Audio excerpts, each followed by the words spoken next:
नस के किधर जावा हजूरी तेरी तो छुप के मैं केड़ी तरफ नू नसा हजूरी तेरी तो छुप के मैं केड़ी तरफ नू नसा मैं चढ़ जावा जे आसमाना दे उते होते हैं तू ही मैं चढ़ जावा जे आसमाना दे उते होते हैं तू ही बिछावा बेस्तरा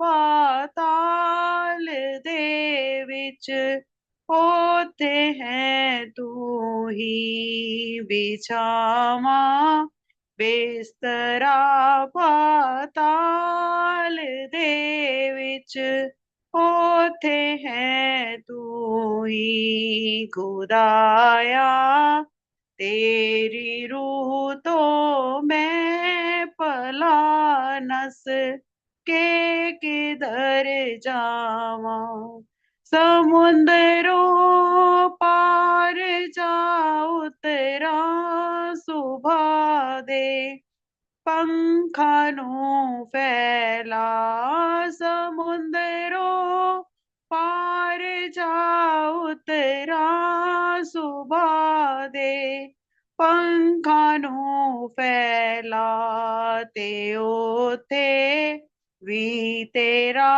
हथ मैनू यार अब रावे खावेगा ते ओथे भी तेरा हथ मैनू यार अब रावे खावेगा खुदाया तेरी रूह तो मैं पला नस के किधर जावा खुदाया तू करेगा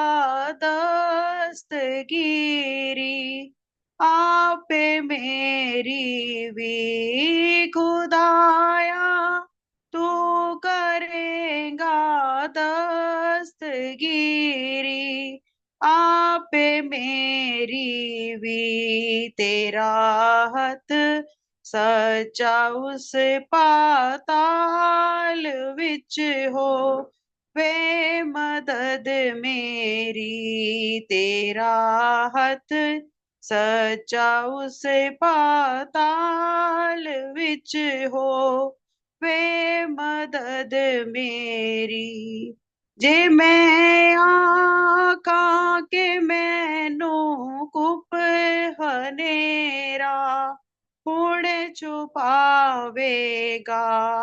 जे मैं आका के मैनू कुप हनेरा हुण छुपावेगा मेरे गिर देह नेरा भी तदो चानण हो जावेगा मेरे गिर देह नेरा भी तदो चानण हो जावेगा खुदाया तेरी रूह तो मैं पला नस के किधर जावा नहीं है सामने तेरे हनेरा धूप हनेरा भी नहीं है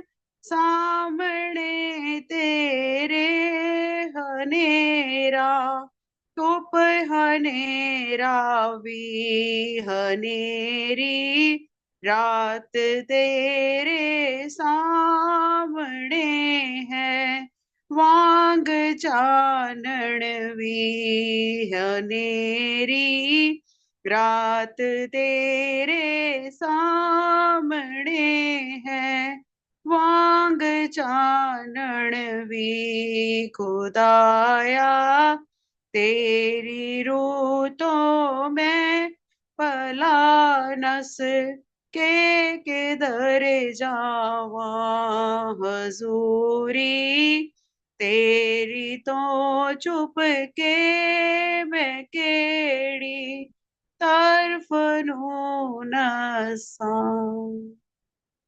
hallelujah. Amen. Hallelujah. God, thank you, Sister Reed. Yeah, thank you very much for this beautiful song. Seetu, God bless कोई you. गाना हाँ जी बुआ जी। गा दो फिर।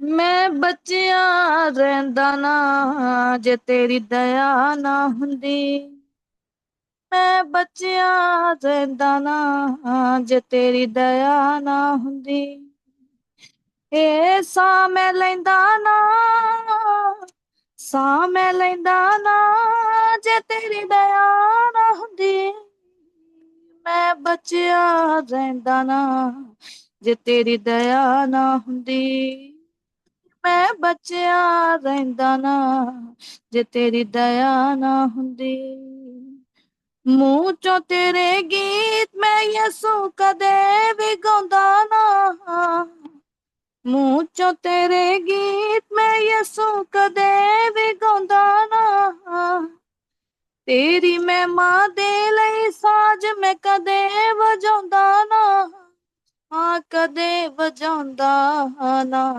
मूंह कुछ भी कहंदा ना जे तेरी दया ना हुंदी, मूंह कुछ भी कहंदा ना जे तेरी दया ना हुंदी, मैं बचिया रहंदा ना जे तेरी दया ना हुंदी, मैं बचिया रहंदा ना जे तेरी दया ना हुंदी, जिन्नी वार मैं डिग्गिया तू मैनू चुकिया है, जिन्नी वार मैं डिग्गिया तू मैनू चुकिया है, दित्ती आन दलेरी जद दिल मेरा दुखिया है, हाँ मेरा दुखिया है, मेरा दुख तू सहंदा ना जे तेरी दया ना हुंदी, ये मेरा दुख तू सहंदा ना जे तेरी दया ना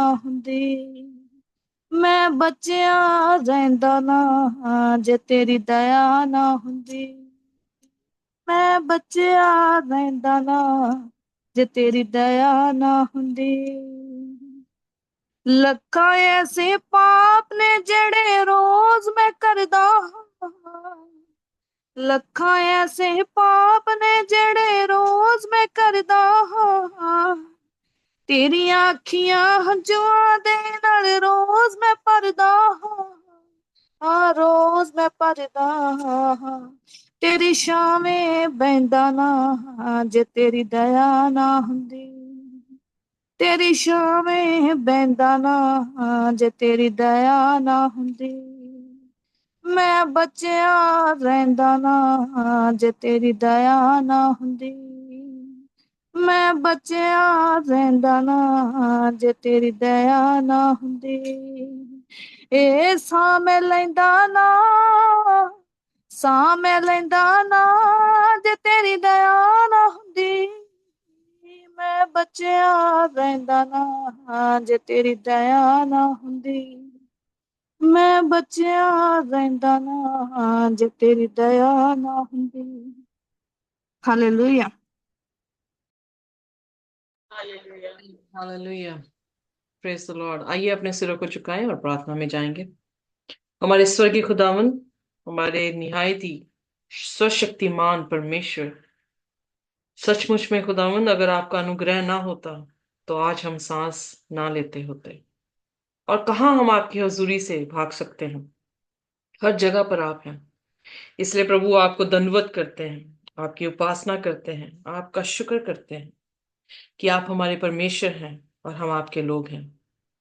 हमें अपनी आत्मा से प्रभु जी नवाजें, हमारी इस भेंट को जो भजन के जरिए से, प्रार्थना के जरिए से, कलाम सुनाने के जरिए से है, खुदावन उसे कबूल करें। हमें अपने लहू से धोकर साफ करें। हमारे सारे गुनाह जो अब तक हमने जाने अनजाने में किया, उन सभी की क्षमा चाहते हैं।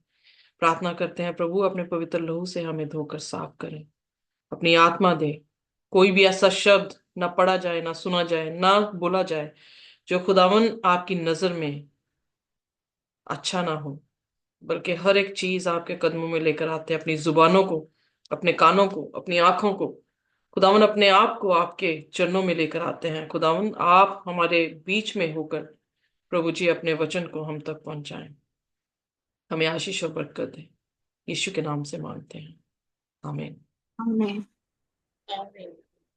सो आज हमारा जो है वो आखिरी सबक है। कौन सी पुस्तक पढ़ रहे हैं हम? Ephesians. Right. Ephesians. इफ्सियों की पुस्तक को जो है हम सीख रहे हैं। और इफ्सियों की पुस्तक में आपने अब तक जो है वो क्या सीखा? हमें कैसा होना चाहिए हमारा मसीह जीवन, कैसा होना चाहिए? Very good, that's nice. और कुछ? और उसकी देह में कैसे रहना है, हमें हमारे करेक्टरिस्टिक्स कैसे होने चाहिए। बिल्कुल। सो इफ्सियों की कलीसिया में पौलुस जो है वो गॉस्पेल को दिखा रहा है, और गॉस्पेल में कैसे बने रहना है और उसका क्या रिजल्ट होगा उसके बारे में भी जो है वो दिखा रहा है। फिर एक बार से बताऊंगी, इफ्सियों की कलीसिया दो भाग में है। पहले 3 अध्याय जो है वो गॉस्पेल को दिखा रहे हैं, जो गॉस्पेल हमारा बन चुका है। पहले अध्याय में हमने देखा कि उसकी अमीरता जो है वो हमारी है। दूसरे अध्याय में देखा उसका अनुग्रह जो है वो हमारा बन गया है। तीसरे में देखा कि उसकी सामर्थ जो है वो हमारी है। फिर अगले 3 अध्याय जो आए हैं, चौथा, पांचवा, छठवां, उसमें हमने देखा कि उस गॉस्पेल से खुदा कैसे काम कर रहा है, कौन से ऐसे उसके परिणाम दे रहा है। जैसे कि चौथे अध्याय में हमने देखा कि गॉस्पेल को कबूल करने से, परमेश्वर की आत्मा हमारे बीच में आने से हम एक दूसरे के साथ एक हो रहे हैं। हम जो है कलीसिया में एक हैं, परमेश्वर के साथ एक हैं। फिर हमने 5वें अध्याय में देखा कि परमेश्वर जो है अपनी अपनी कौम को क्या कह रहा है पौलुस के जरिए से, कि वो यीशु के जैसे बन जाए। उसके पहले वचन में क्या कह रहा है कि यू बी लाइक क्राइस्ट, यीशु की तरह इमिटेट करो, फॉलो करो, जैसे यीशु मसीह प्रेम में चला। सो हमने देखा कि जो गॉस्पेल को रिसीव करता है उसे प्रेम में चलना है, उसे ज्योति में चलना है, उसे सत्य में चलना है। और इतना ही नहीं, बल्कि कलीसिया को तो ज्वाइन कर रहा है, पर स्मॉलेस्ट यूनिट ऑफ कम्युनिटी जो कि परिवार है, उसमें भी हस्बैंड और वाइफ की यूनिटी के बारे में जो है हमने सीखा है। आज जो है हमारा छठवां है, जो कि आखिरी अध्याय है। इस अध्याय में हम देखेंगे कि खुदावन किस तरह से बच्चों को माँ बाप के साथ जोड़ रहा है, और फिर कौन से शस्त्र हमें दे रहा है ताकि हम शैतान की हर एक युक्तियों से जो है अपना बचाव कर सकें। सो आइए इससे उसका छठवां अध्याय और उसकी पहली आयत से जो है पढ़ेंगे।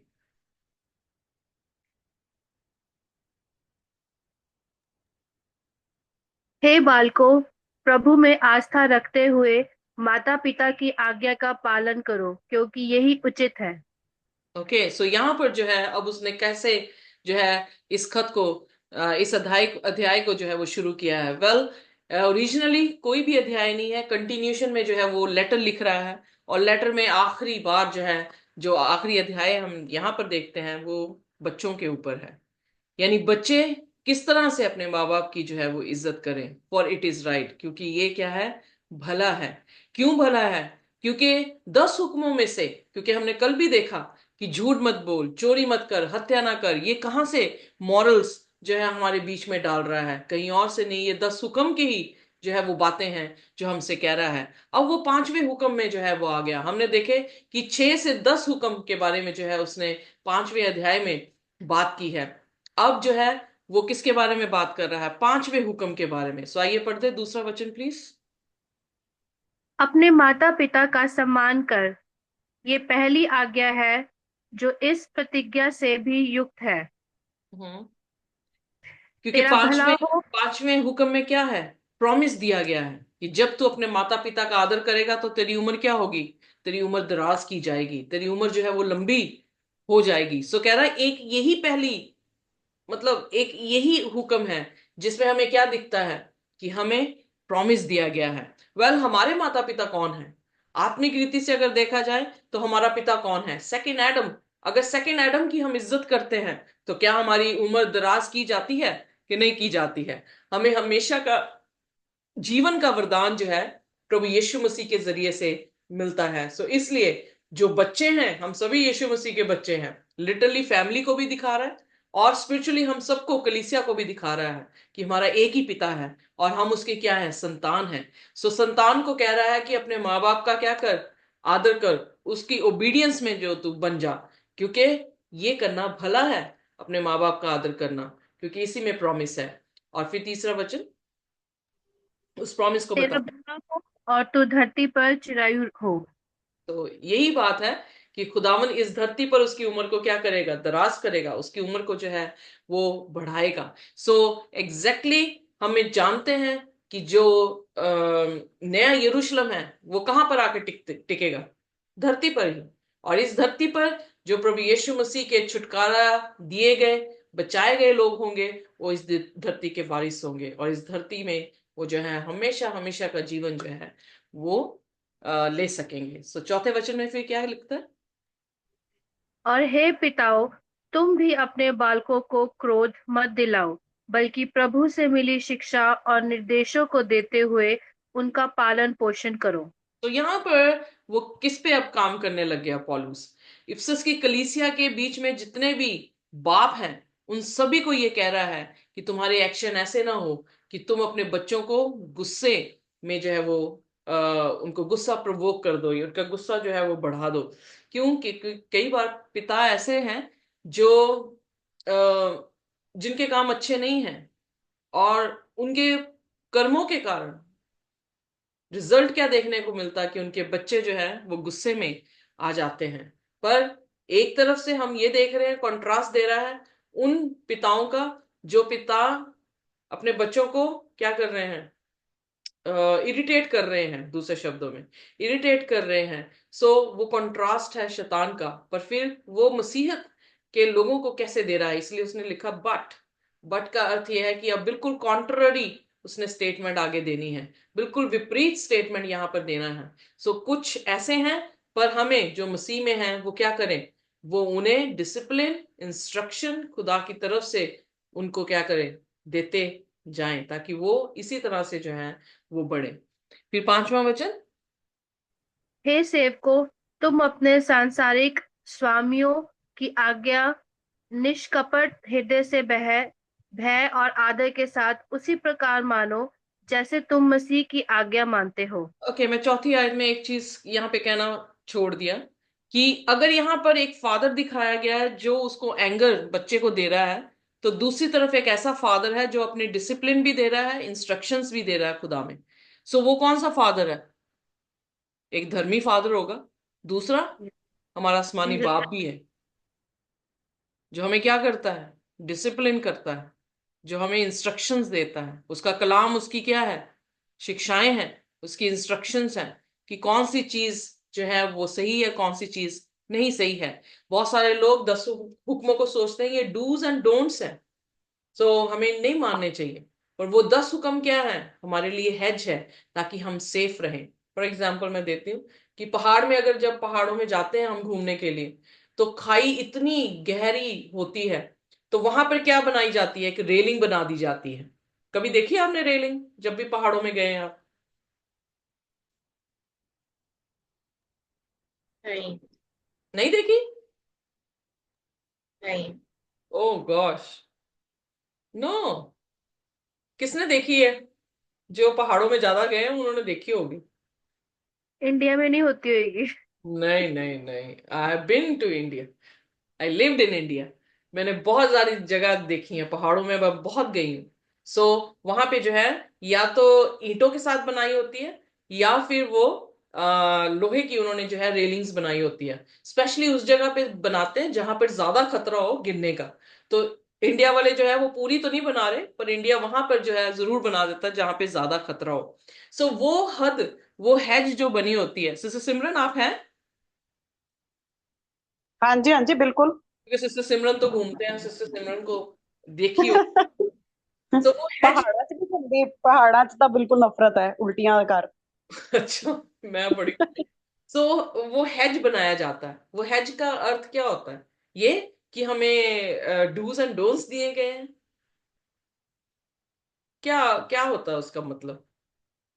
आपकी सेफ्टी वो दर्शाता है कि आपको सेफ रखने के लिए जो है उन्होंने हेज बनाई है कि अगर बाय चांस उधर जाने की भी कोशिश करो तो कुछ आपका क्या हो जाए, सेफ हो जाए, आप वहां पर गिर ना सको।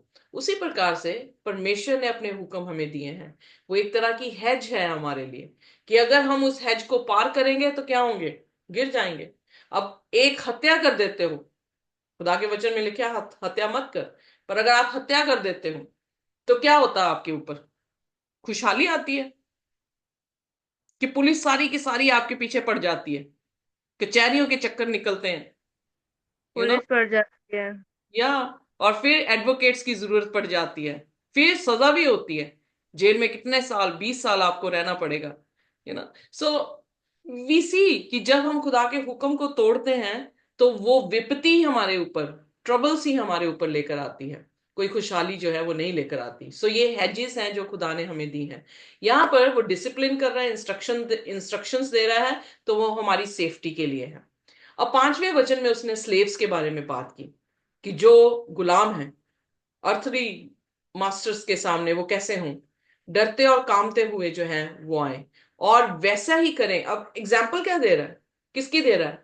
जीसस की तरह, कि जैसे जीसस को ओबे किया जाता है वैसे क्या करें हम अपने अर्थली मास्टर्स को जो है वो ओबे करें। अब इमेजिन करें आप क्या कर रहा है एक्चुअली यहाँ पे, फादर को बच्चों के साथ जोड़ रहा है, राइट? फादर को बच्चों के साथ, बच्चों को फादर के साथ, स्लेव्स को मास्टर्स के साथ। क्या कर रहा है उसकी? बॉन्डिंग क्रिएट कर रहे हैं। बॉन्डिंग क्रिएट कर रहा है। सो यानी गॉस्पेल का रिजल्ट क्या है? जब आप प्रभु यीशु मसीह में एक हो जाते हैं तो आप अपने भाई के साथ भी क्या हो जाते हैं, एक हो जाते हैं। फिर 6वां वचन, केवल किसी के देखते रहते ही काम मत करो जैसे तुम्हें लोगों के समर्थन की आवश्यकता हो, बल्कि मसीह के सेवक के रूप में काम करो जो अपना मन लगाकर परमेश्वर की इच्छा पूरी करते हैं। तो हमें इसलिए नहीं ये काम करने कि दूसरे जो है उनके सामने हमारी जो है वो क्या हो जाए, हम प्लीज कर सके उनको। No no no no. पर कैसे काम करना है? हमने ये सोच के करना है कि हमने किसके लिए किया है। इसीलिए यीशु मसीह ने कहा अगर सेवकों में से किसी को भी तुम एक गिलास पानी पिलाते हो तो किसको पिलाते हो? खुदा को। क्यों? क्योंकि उसने कहा मैं प्यासा था, तुमने मुझे पानी दिया। वो पूछने लगे प्रभु हमने तुझे कब पानी दिया? तो उसने क्या कहा, छोटे से छोटे भाई के साथ जो तुमने किया, तुमने किसके साथ किया है?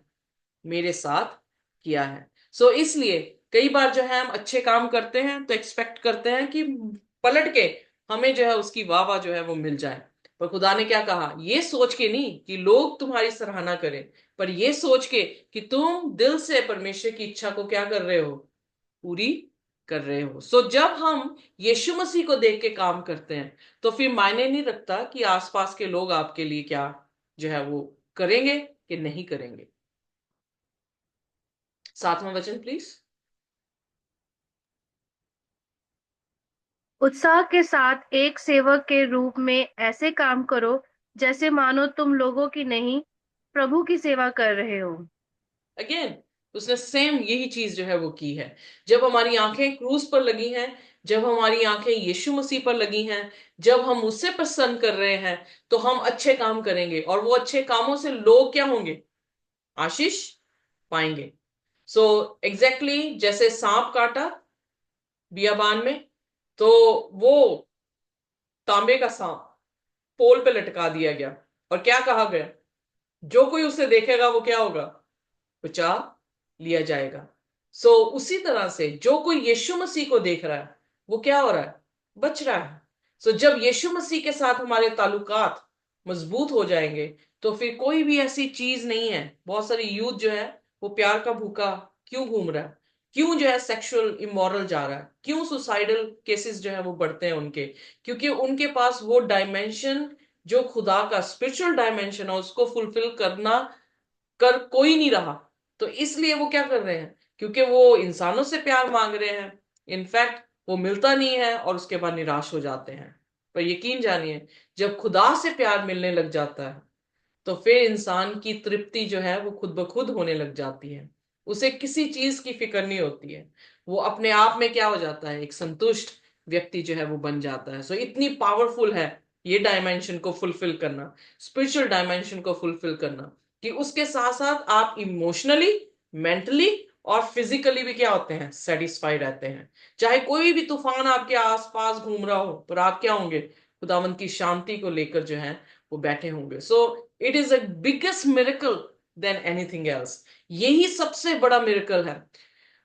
मैं किसी से बात कर रही थी यूथ के साथ, तो वो मुझे कह रही थी कि मेरी सबसे बड़ी problem, I know everything, Bible में क्या लिखा है, मुझे पता है कि मैं खुदा के बिना नहीं रह सकती, मुझे पता है कि मेरा कोई वजूद नहीं है खुदा के बिना, पर प्रॉब्लम इज कि मैं जो हूं विलिंगनेस ही नहीं पैदा कर पा रही, खुदा के वचन को सुनना नहीं चाह रही, खुदा से दुआ करती हूं पर मेरी जिंदगी में कोई भी जो है वो काम नहीं हो रहा है। पर फिर मैंने उसे ये बताया कि जब तक, कह रही कि क्या खुदा यही चाहता है कि मैं हमेशा गिर जाऊं और उससे दूर चले जाऊं, हमेशा गिर जाऊं और उससे दूर चले जाऊं? तो मैंने उससे कहा, बेटा ऐसा है कि रिलेशनशिप होना, बॉन्डिंग होना बहुत जरूरी है। जब तक आपका बॉन्ड नहीं है, आप किसी भी टाइम गिर जाएंगे और चले जाएंगे, किसी भी टाइम गिर जाएंगे, आप चले जाएंगे। But the more you spend time with someone, you will love someone. और जिससे आप टाइम स्पेंड कर रहे हैं, आपका इंटरेस्ट बनेगा, सुनने से आपका इंटरेस्ट बनता है, बातें करने से आपकी बॉन्डिंग होती है, जितना टाइम स्पेंड करेंगे उतना प्यार बढ़ता है, जितना प्यार बढ़ेगा उतना ही उसके जैसा बनने की जो है वो कोशिश हो जाती है। और जितना उसके जैसा बनने की हम कोशिश करते हैं, तो वो क्या लेकर आता है, खुदा का स्वरूप हमारे बीच में लेकर आता है। सो इसी तरह से पौलुस भी वही चीज कह रहा है कि हमारा स्वरूप कैसे बनता है, जब हम प्रभु यीशु मसीह के लिए सब कुछ करते हैं, इंसानों के लिए नहीं। इंसान पलट के हमें कुछ नहीं दे पाएगा, पर जब खुदा के लिए हम करते हैं तो खुदा पलट के हमें क्या देता है, अपनी शांति, अपना इत्मीनान, अपनी खुशी और अच्छे भले काम जो है वो हमें मिरास में जो है वो देता है। सो उसी तरह से पौलुस जो है वो हर एक चीज को क्या कर रहा है, एक दूसरे के साथ जोड़ रहा है, सबमिशन के साथ। सबमिशन मतलब कि उस कमांड को, उस रैंक को समझते हुए रेवरेंस के साथ जो है हम क्या करें, उस काम को करें। सो 8वां वचन क्या कह रहा है? 9वां वचन। अच्छा सॉरी, 9th। हे स्वामियों, तुम भी अपने सेवकों के साथ वैसा ही व्यवहार करो और उन्हें डराना धमकाना छोड़ दो। याद रखो, उनका और तुम्हारा स्वामी स्वर्ग में है और वह कोई पक्षपात नहीं करता। तो यहां पर भी उसका जो है स्टैंडर्ड आप देख रहे हैं, खुदा किसी तरह से जजमेंट में पार्शियलिटी नहीं करेगा। अगर स्वामी है, अगर ये रैंक खुदा ने दिया है, अकाउंटेबिलिटी है कि वो अपने गुलाम के साथ अच्छा व्यवहार करे। अगर गुलाम है तो उसकी अकाउंटेबिलिटी है कि वो अपने स्वामी के साथ जो है वो अच्छा बिहेव करे। सो कहने का अर्थ है, हम जिस भी पोजीशन में बैठे हैं, अगर हम ये देखते हैं कि हम खुदा के प्रति अकाउंटेबल हैं या हमें जवाबदारी खुदा को देनी है, तो कोई भी काम में हम आशीष जो है वो पा सकते हैं। पर अगर हम खुदा के तरफ अपनी इस जिम्मेवारी को नहीं समझते कि हमें उसे जवाबदारी देनी है, तो हम अपनी मर्जी जो है वो करना शुरू कर देते हैं। सो इसलिए अगर अपनी मर्जी से हमने आजादी पानी है, तो हमें किसको देखना है, किसको देखना है? ईश्वर को। एग्जैक्टली तो फिर यीशु मसीह, उसके कलाम को, उसकी सूरत को जो है वो हमने देखना है, ताकि हम में से हमारी खुदी जो है वो क्या हो जाए, खत्म हो जाए। और फिर किसकी जो है वो सूरत जो है, किसकी सूरत ढले, किसकी सूरत में ढले, यीशु मसीह की सूरत में। खुदा होता है। माइक्रोफोन ऑन है किसी का? आई थिंक सिस्टर परमिंदर आपका। ओके, 10वां वचन पढ़ देंगे प्लीज शिखा। मतलब ये कि प्रभु में स्थित होकर उसकी असीम शक्ति के साथ अपने आप को शक्तिशाली बनाओ। तो कैसे अपने आप को शक्तिशाली बनानी? शक्ति उसने, सामर्थ्य आपको दे दी है, कैसे आप बनाएंगे अपने आप को स्ट्रॉन्ग? आइए देखिए। फिर एक्चुअली 10th वर्स में उसने जो बोला वो लिखा फाइनली। फाइनली मीन्स अब वो अपने मुद्दे पे बिल्कुल सेंटर पे आ गया, सारी चीजें कहता कहता अब उसने आखिरकार जो है हमें ये बताना है कि हम अपने आप को कैसे स्ट्रांग बना सकते हैं, कैसे स्ट्रेंथन कर सकते हैं उसकी पावर में। तो 11वें वचन में आइए पढ़ते हैं उसमें। परमेश्वर के संपूर्ण कवच को धारण करो ताकि तुम शैतान की योजनाओं के सामने टिक सको, 12वां वचन। क्योंकि हमारा संघर्ष मनुष्य से नहीं है बल्कि शासकों, अधिकारियों, इस अंधकारपूर्ण युग की आकाशीय शक्तियों और अंबर की दुष्टात्मिक शक्तियों के साथ है। तो यहाँ पर वो एक कवच की बात कर रहा है, और पौलुस यहाँ पर अपने आप को स्ट्रेंथन करने के लिए, यानी यहाँ पर जब हम यूनिटी में आ रहे हैं तो फिर किसके साथ लड़ाई है? भाई के साथ लड़ाई नहीं है। There is no enmity between me and you. Enmity है किसके साथ है एक्चुअली? शैतान। या शैतान के साथ, अंधकार की शक्तियों के साथ है। पर अंधकार की शक्तियों ने हमारे माइंड को कैसे पोजेस किया है? वो क्या हमें फीड कर रही है कि हमारी लड़ाई एक दूसरे के साथ है। Are you getting me? So उसने क्या कहा, हमारी लड़ाई किसी भी मांस और हड्डी के साथ नहीं है। मांस और हड्डी वाला इंसान कौन होगा? यानी हमारे जैसे प्राणी। पर जो अंधकार की शक्तियां हैं उनके साथ हमारी जो लड़ाई है उसके बारे में जो है वो जिक्र कर रहा है। तो इसलिए उसकी लड़ाई को लड़ने के लिए हमें क्या करना है? एक ऐसे शस्त्र पहनने हैं जो अर्थली नहीं है, स्पिरिचुअल शस्त्र है, जो हड्डी और मांस के बने नहीं है। बट ये लड़ाई डिफरेंट है। कहने का अर्थ है कि ये लड़ाई वो नहीं है जो हम जंगों में जाते हैं। ये लड़ाई डिफरेंट है। पर हाँ, कुछ सिमिलैरिटीज हैं कि उस लड़ाई में भी हम क्या करते हैं? आर्मर्स डालते हैं। आर्मर्स को क्या कहा गया है? हथियार। हथियार, या हथियारों को जो है हम डालते हैं। अगर आपको याद हो, दाऊद जो है गोलायत को मारने गया तो उसको सारे हथियार डाल दिए, हथियार उससे काबू में नहीं आ रहे थे। तो वो कह रहा कि ये हथियार मैं नहीं हैंडल कर सकता, उसने सब कुछ उतार दिया। उसने 5 पत्थर लिए, यीशु मसीह खुदावन खुदा का जो है वो उसने एक भजन गाया, उसने दुआ की, एक ही पत्थर उसने गलेल में अपने डाला और उसी पत्थर ने जो है क्या कर दिया? गुलायत को नीचे गिरा दिया। कौन सा आर्मर था उसने डाला हुआ? It was not earthly. उसने जिस्मानी हथियार नहीं डाले थे, पर उसने कुछ और हथियार डाले हुए थे। वो कौन से हथियार थे? प्रभु यीशु मसीह को उसने ओढ़ा हुआ था। उसने प्रभु यीशु मसीह के नाम से उस जंग में जो है वो फतेह हासिल की है। सो आइए देखिए 13वां वचन क्या कहता है। इसलिए परमेश्वर के संपूर्ण कवच को धारण करो ताकि जब बुरे दिन आए तो जो कुछ संभव है उसे कर चुकने के बाद तुम दृढ़ता पूर्वक अडिग रह सको। सो इसका मतलब ये आर्मर्स हमारे लिए जरूरी क्यों है? ये आर्मर्स अंत के दिनों में, जब कि बुरे दिन आने वाले हैं, उसमें हमें फर्म खड़े रहने के लिए जो है ये आर्मर्स का होना हमारी जिंदगियों में बहुत जरूरी है। एम आई राइट? यही कह रहा है ना खुदा का वचन? यस। तो इसका मतलब हमारे टाइम में अंत के दिन, ये बुरे दिन चल रहे हैं, अंत के दिनों में और बुरे दिन आने वाले हैं। और जब हमें खुदावन यीशु मसीह का इकरार करना होगा, जब हमें खुदा की इबादत उसके समय में उसके ढंग से करने का जो है वो विरोधता की जाएगी और हमें करना पड़ेगा, तो उस दिन हमें ये कवच जो है वो हमारे क्या करेंगे? हमारी सहायता करेंगे। वो हमें मजबूत खड़े रहने पर, क्योंकि उसने क्या कहा, कैसे मजबूत बनो 10वें अध्याय में उसका ही आंसर दे रहा है। सो मजबूत बने रहने का जो है वो सामर्थ्य देगा। अब देखते हैं कि ये आर्मर है क्या। आइए पढ़िए 14 वचन से। तो अपनी कमर पर सत्य का फेटा कस कर धार्मिकता की झिलम पहनकर ओके ओके, तथा बोलिए ऐसे ऐसे ऐसे। सो सबसे पहले उसने कौन सी बेल्ट दी है? सच्चाई की। सही। उसकी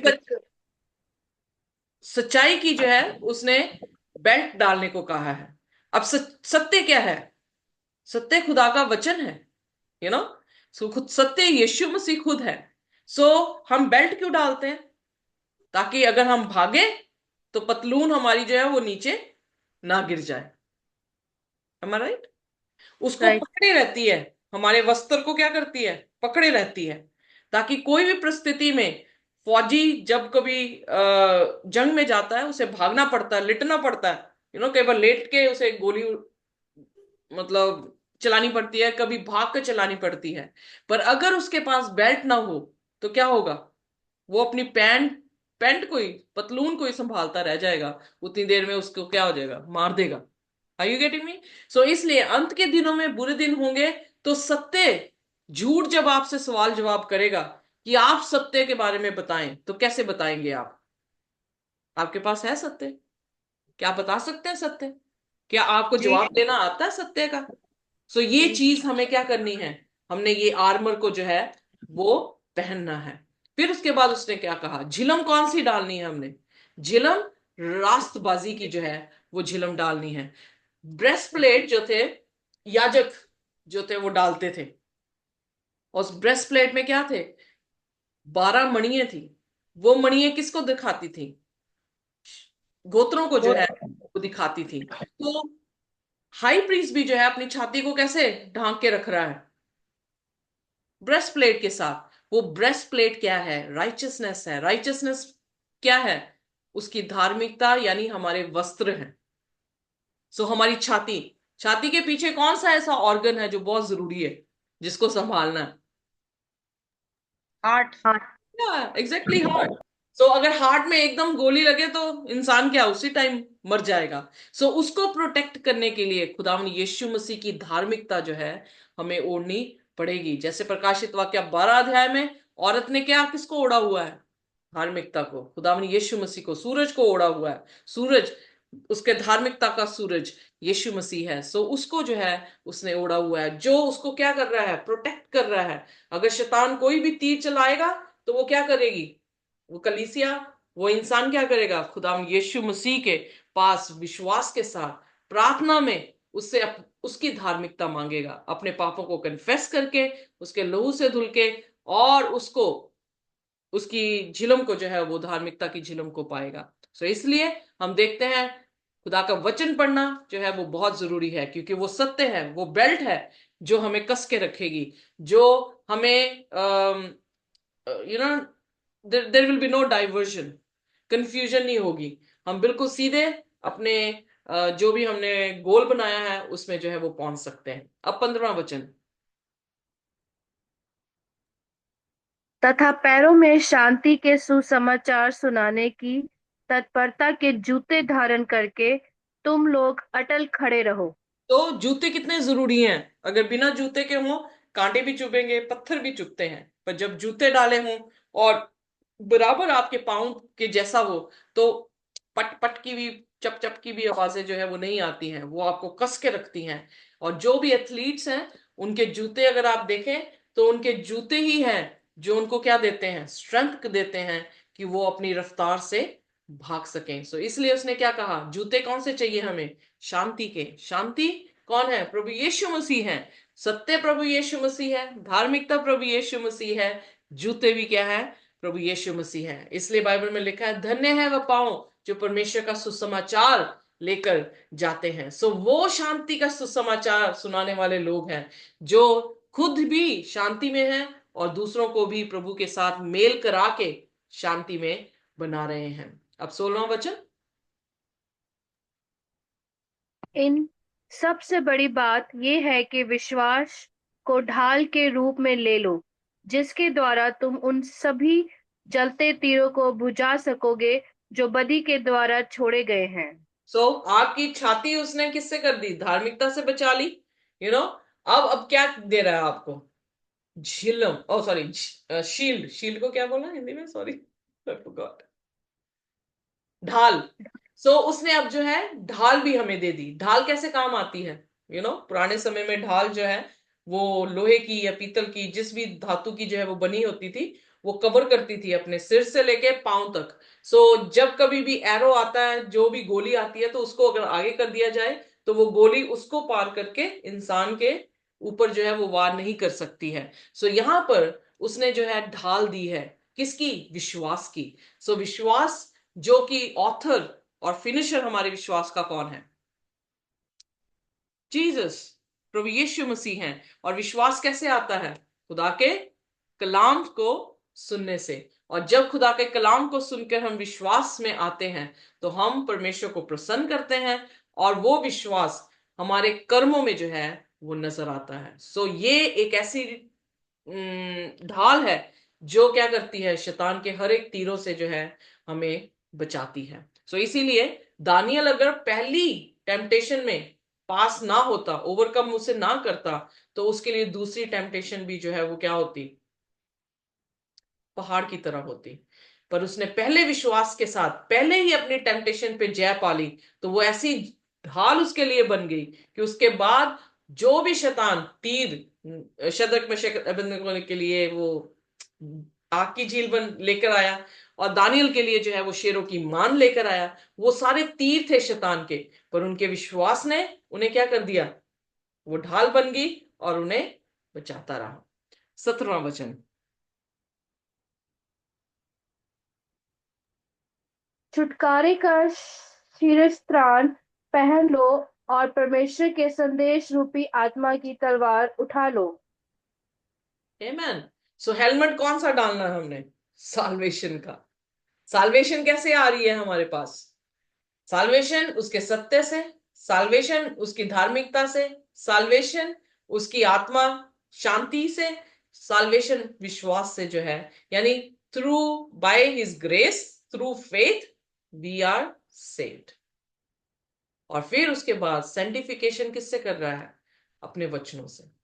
सो इस तरह से हम क्या हो रहे हैं, उस टोप को पहने हुए हैं, जो टोप क्या है, साल्वेशन का है, और अपने हाथ में कौन सी तलवार लिए हुए हैं, बाइबल में लिखा वचन की तलवार लिए हुए हैं। सो इब्रानियों की पुस्तक में हम देखते हैं 4 अध्याय में पौलुस क्या कहता है, खुदा का वचन दो धारी तलवार है। सो इस तलवार को लेना जो है, ये हमारे लिए क्या है, ये हमारे लिए आर्मर है, हथियार है। और इसलिए हथियार होने हर क्रिश्चियन के पास बहुत ही ज्यादा जरूरी है, क्योंकि शैतान जो है वो भरमाएगा, और इतना ही नहीं बल्कि चुने हुओं को भी भरमा देगा। सो अगर आप भरमाए नहीं जाना चाहते, तो आपको ये हथियार पहनने होंगे, जो हथियार आपकी सुरक्षा के लिए खुदा ने दिए हैं। और वो सबसे बढ़कर अगर देखा जाए तो उसके कलाम में जो है वो हमें देखने को मिलते हैं। फिर उसके बाद आइए प्रार्थना के बारे में क्या कह रहा है 18वें वचन में। हर प्रकार की प्रार्थना और निवेदन सहित आत्मा की सहायता से हर अवसर पर विनती करते रहो। इस लक्ष्य से सभी प्रकार का यत्न करते हुए सावधान रहो तथा सभी संतों के लिए प्रार्थना करो। सो जहां पर वचन जरूरी है, उतना ही उसने जरूरी क्या चीज बता दी, प्रार्थना करनी जो है वो जरूरी है, विनतियां करनी जरूरी है, धन्यवाद करना जो है वो जरूरी है। वो आपको क्या देती है, बोल्डनेस देती है। वेल 19 वर्स में, pray also for me so that when I speak a message may be given to me to make known with boldness the mystery of the gospel।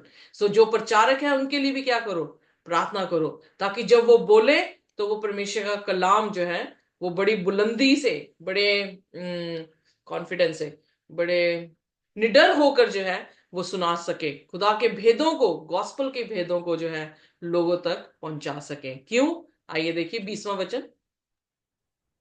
और मेरे लिए भी प्रार्थना करो कि मैं जब भी अपना मुख खोलूं मुझे एक सुसंदेश प्राप्त हो, ताकि निर्भयता के साथ सुसमाचार के रहस्यपूर्ण सत्य को प्रकट कर सकूं।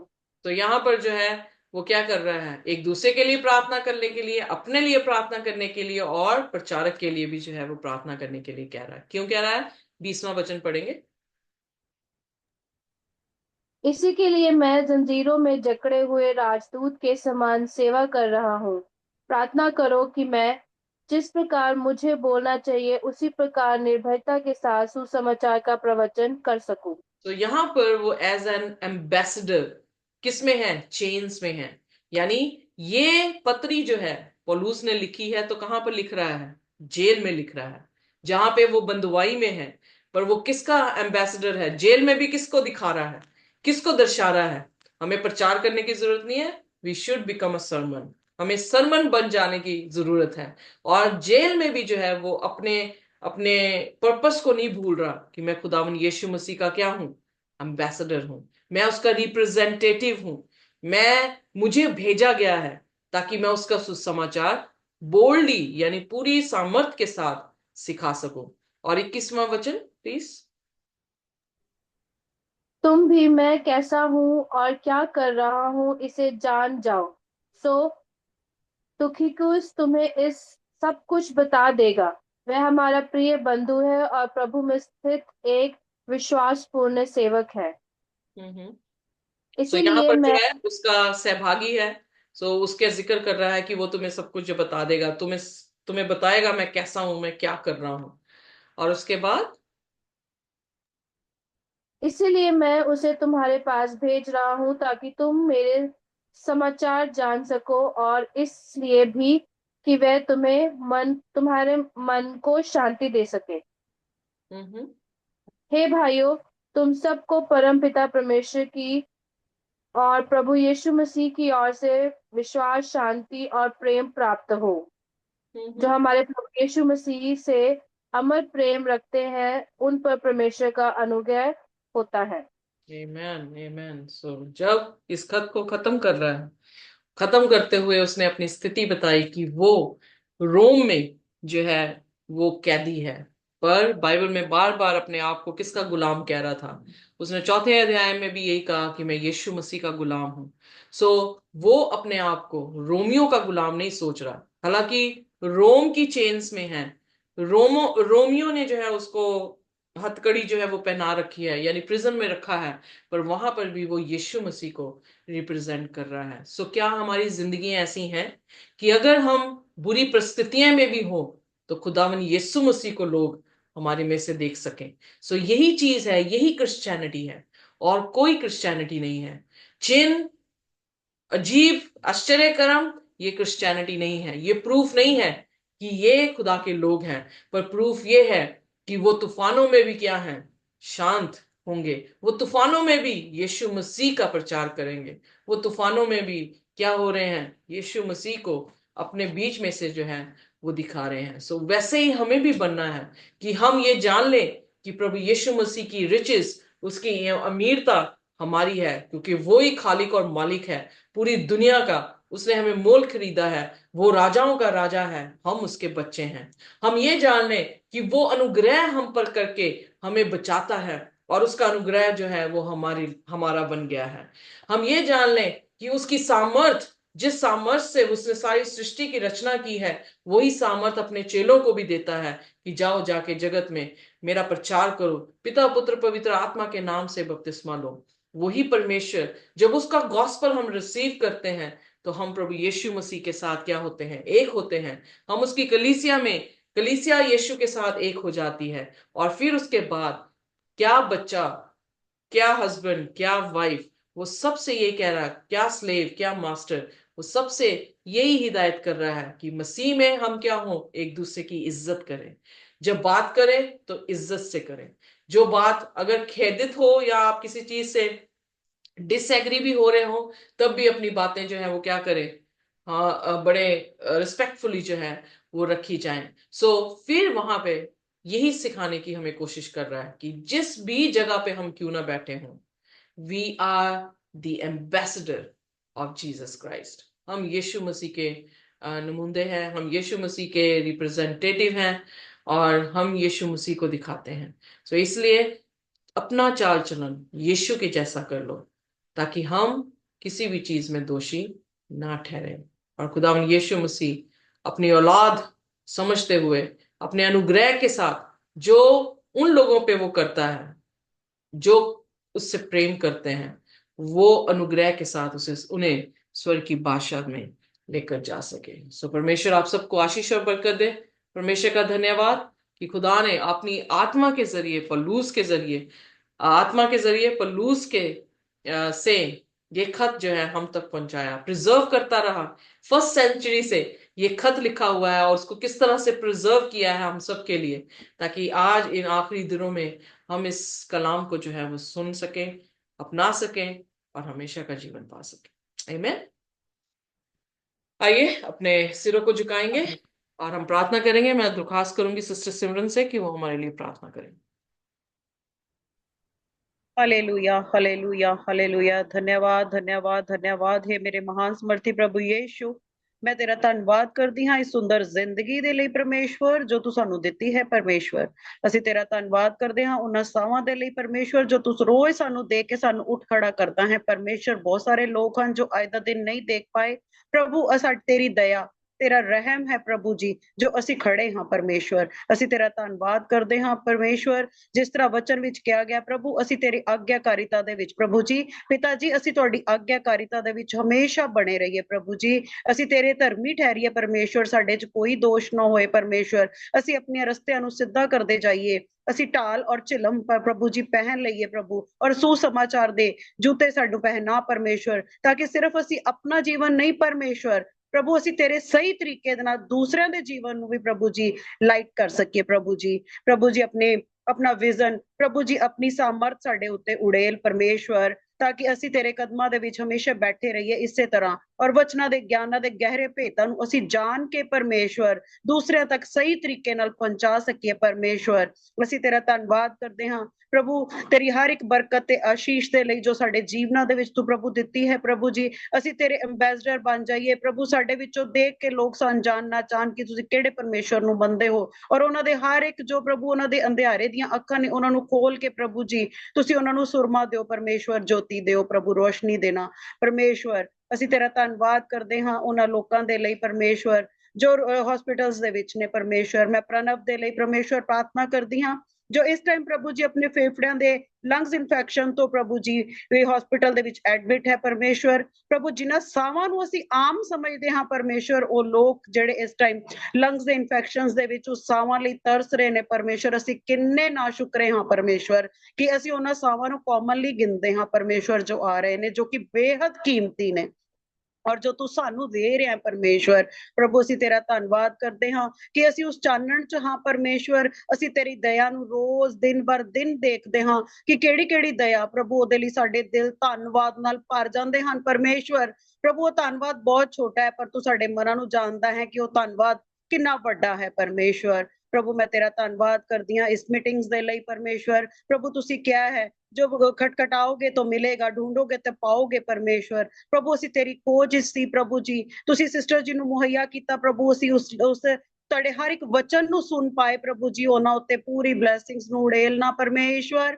ਪ੍ਰਭੂ ਤੁਸੀਂ ਉਹਨਾਂ ਦੇ ਬੱਚਿਆਂ ਨੂੰ ਬਲੈਸ ਕਰਨਾ ਪਰਮੇਸ਼ਵਰ, ਜੋ ਤੇਰੀਆਂ ਭੇਡਾਂ ਨੂੰ ਪ੍ਰਭੂ ਸਹੀ ਤਰੀਕੇ ਨਾਲ ਤੇਰੇ ਤੱਕ ਲੈ ਕੇ ਆ ਰਹੀਆਂ ਨੇ ਪ੍ਰਭੂ ਜੀ। ਉਹ ਉਹਨਾਂ ਨੂੰ ਸੰਭਾਲ ਰਹੇ ਨੇ, ਤੁਹਾਡੇ ਤੱਕ ਪਹੁੰਚਾ ਰਹੇ ਨੇ ਪਰਮੇਸ਼ਵਰ ਜੀ। ਆਪਣਾ ਗਿਆਨ, ਆਪਣਾ ਸਮੇਂ ਸਭ ਕੁਝ ਪ੍ਰਭੂ ਤੈਨੂੰ ਦੇ ਰਹੇ ਨੇ ਪਰਮੇਸ਼ਵਰ। ਉਹਨਾਂ ਉੱਤੇ ਬਹੁਤ ਸਾਰੀ ਬਰਕਤ ਤੇ ਆਸ਼ੀਸ਼ ਨੂੰ ਉਡੇਲਣਾ ਪ੍ਰਭੂ ਜੀ। ਉਹਨਾਂ ਨੂੰ ਸਵਸਥ ਭਰਿਆ ਜੀਵਨ, ਬੱਚਿਆਂ ਨੂੰ ਭਈਆ ਨੂੰ ਪਰਮੇਸ਼ਵਰ ਉਹਨਾਂ ਨੂੰ ਸਵਸਥ ਭਰਿਆ ਜੀਵਨ ਹਰ ਇੱਕ ਬਰਕਤ ਨਾਲ ਮਾਮੂਰ ਕਰਨਾ ਪਰਮੇਸ਼ਵਰ। ਤੁਸੀਂ ਕਿਹਾ ਹੈ ਕਿ ਮੇਰੇ ਧਰਮੀ ਜਨ ਨੂੰ ਕਿਸੇ ਭਲੀ ਵਸਤੂ ਦੀ ਕੋਈ ਕਮੀ ਘਟੀ ਨਾ ਹੋਏਗੀ ਪਰਮੇਸ਼ਵਰ। ਇਸ ਆਸ਼ੀਸ਼ ਨੂੰ ਅਸੀਂ ਸਿਸਟਰ ਜੀ ਦੇ ਉੱਤੇ ਪ੍ਰਭੂ ਜੀ ਘੋਸ਼ਣਾ ਕਰਦੇ ਹਾਂ ਪਰਮੇਸ਼ਵਰ। ਪ੍ਰਭੂ ਤੇਰਾ ਧੰਨਵਾਦ ਹੈ ਬਾਕੀ ਸਭ ਜੋ ਜ਼ੂਮ ਮੀਟਿੰਗ ਦੇ ਵਿੱਚ ਹਨ ਪਰਮੇਸ਼ਵਰ। ਸਭੀ ਭੈਣ ਭਰਾਵਾਂ ਦੇ ਲਈ ਅਸੀਂ ਆਸ਼ੀਸ਼ ਨੂੰ ਮੰਗਦੇ ਹਾਂ, ਉਹਨਾਂ ਦੇ ਬੱਚਿਆਂ ਨੂੰ, ਉਹਨਾਂ ਨੂੰ ਪ੍ਰਭੂ ਜੀ ਤੇਰੇ ਲਹੂ 'ਚ ਕਵਰ ਕਰਦੇ ਹਾਂ ਪਰਮੇਸ਼ਵਰ। ਤੂੰ ਉਹਨਾਂ ਦੀ ਢਾਲ ਔਰ ਚਿਲਮ ਬਣ ਜਾ, ਸੁਰੱਖਿਆ ਦਾ ਕਵਚ ਬਣ ਜਾ ਪਰਮੇਸ਼ਵਰ। ਉਹਨਾਂ ਦੇ ਬੱਚਿਆਂ ਨੂੰ ਸਹੀ ਰਸਤੇ ਰੱਖ ਪ੍ਰਭੂ, ਉਹਨਾਂ ਦੇ ਘਰਾਂ ਦੇ ਵਿੱਚ ਸ਼ਾਂਤੀ, ਚੈਨ, ਆਰਾਮ ਦੇਣਾ ਪਰਮੇਸ਼ਵਰ। ਆਪਣੀ ਆਤਮਾ ਦੇ ਫਲ ਸਭਾਂ ਦੇ ਵਿੱਚ ਉਡੇਲਣਾ ਪ੍ਰਭੂ ਜੀ, ਤਾਂ ਕਿ ਅਸੀਂ ਤੇਰੇ ਅਕੋਰਡਿੰਗਲੀ ਪ੍ਰਭੂ ਜੀਵਨ ਨੂੰ ਜੀ ਕੇ ਆਪਣੇ ਘਰਾਂ ਦੇ ਵਿੱਚ ਹਰ ਇੱਕ ਕਲੇਸ਼ ਨੂੰ ਖਤਮ ਕਰੀਏ।